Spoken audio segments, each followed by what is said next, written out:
in a world searching for compassion, leadership and hope, one man in white became a symbol of humility and change.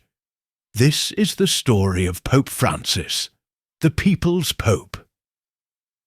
Born in 1936 in Buenos Aires, Argentina, Jorge Mario Bergoglio grew up in a modest home with deep Catholic roots.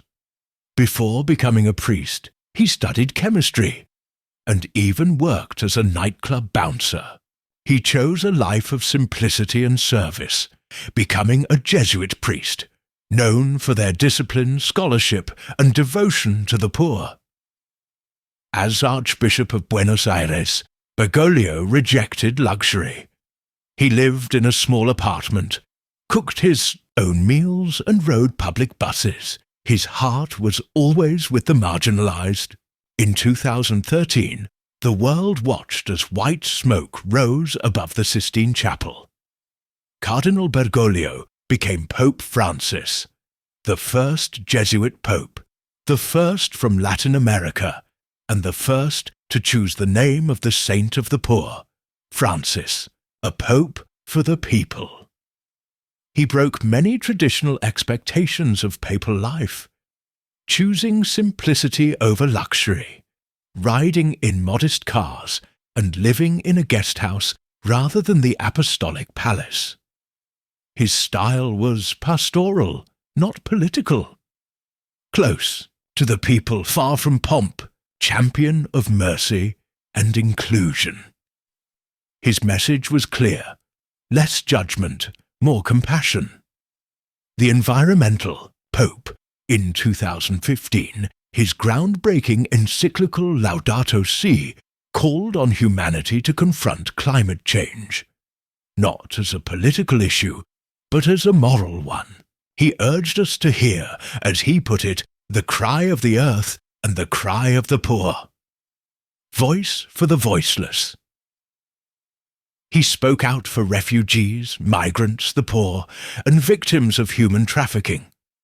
He visited slums, refugee camps and prisons, places most world leaders never step foot in, and he condemned what he called an economy that kills.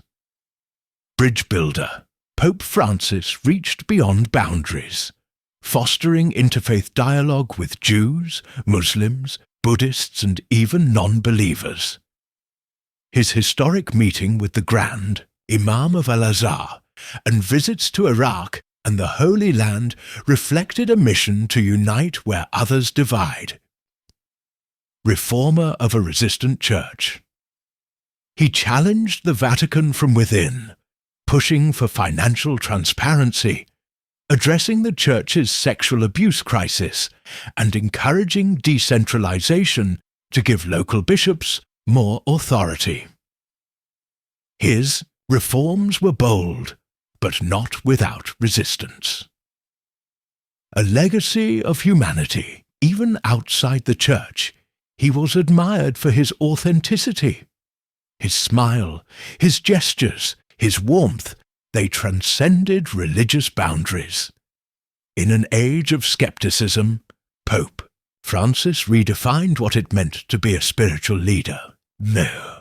On Easter Monday, at the age of 88, Pope Francis passed away. A moment of solemn reflection confirmed by the Vatican. His death marked the end of a papacy that reshaped not just the Church, but the world's understanding of moral leadership. He will be remembered not for his throne, but for his walk, alongside the poor, the forgotten, and the broken. With his passing, the Holy See entered sede vacante. The seat of Peter is vacant. As tradition holds, the cardinals will gather in the Sistine Chapel, beginning the sacred task of choosing a new pope. And once again, the world will look to the chimney, waiting for white smoke. But long after that smoke fades, one truth remains.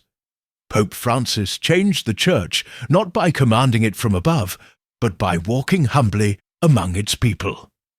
He was a builder of bridges, a voice of mercy, a servant of the world, This was Pope Francis, the people's pope.